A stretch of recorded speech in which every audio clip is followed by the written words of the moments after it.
Part 4. The Desert of Bones.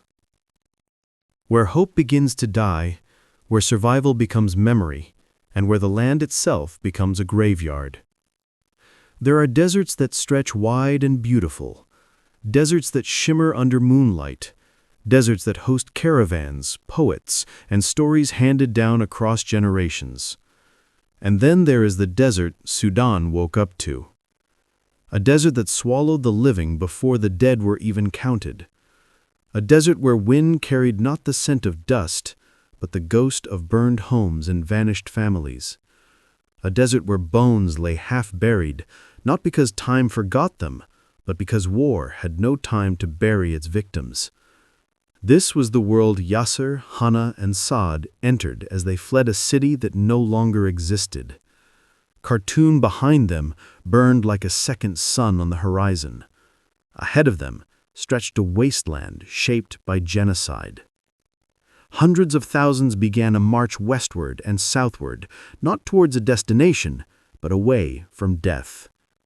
The desert floor was hot enough to blister feet through sandals. The air shimmered with heat waves so strong it felt like the ground was breathing. Mothers carried children whose legs had stopped working days ago. Fathers walked with empty water jugs bouncing against their hips. Grandmothers rested every few meters, whispering Quranic verses to keep themselves awake, so they wouldn't fall into the sand and die quietly. And all along the path, the bones of those who didn't make it marked the way. Some skeletons were already bleached by the sun. Others were fresh, shrouded figures laid down and covered by whoever had walked with them. Even the hyenas watched from a distance, waiting. Even they feared approaching the living, because the living were half dead already. The travelers found a well near Jebel Mara, or what used to be a well. Now it was surrounded by armed men, RSF militia, the new lords of thirst. Saad saw a teenage boy approach the militia with a bottle, asking for water. They struck him to the ground instead. People cried out, but quietly. Civilians in Sudan had learned, crying makes noise. Noise attracts rifles. Rifles attract death. Yasir had to hold Hana tight so she wouldn't run to the boy's aid. Saad trembled, not because of fear, but because he wanted to do something and knew he couldn't. Every part of him burned with a shame that felt heavier than exhaustion. At night they camped under the cold desert sky. The stars were bright, mocking how small they were, how helpless. Hana whispered, "Why is the world not helping us?" Saad had no answer. Not anymore. When they reached the next town, Khartoum, it was silent. Doors hung open. Chickens wandered freely through alleys with no humans left to chase them. A marketplace stood frozen in time. Baskets of dates spilled on the ground, stalls half burned, pots overturned. A radio played somewhere, its battery dying. A woman's voice, as if calling from another world.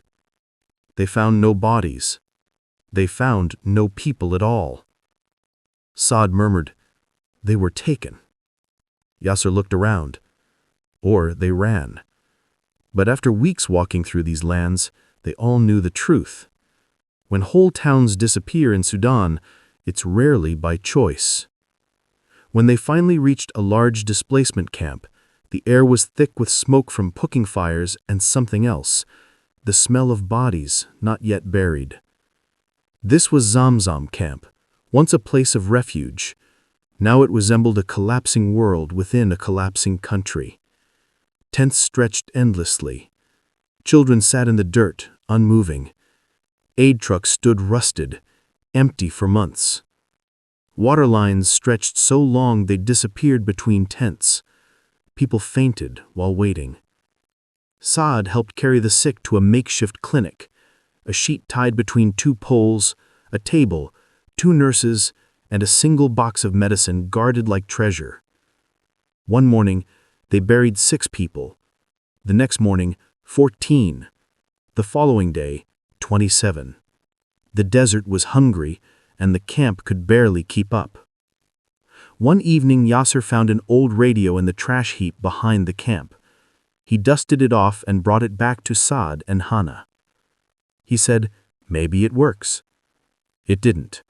Not that day, not the next. But on the third night, while the camp fell silent under the cold moon, the radio crackled to life. A voice spoke. New fighting, thousands trapped, UN convoys halted, famine warnings. But then, faintly, "Hold on, the world has not forgotten. Aid will come." Saad looked at Hana. "Do you believe that?" Hana didn't speak.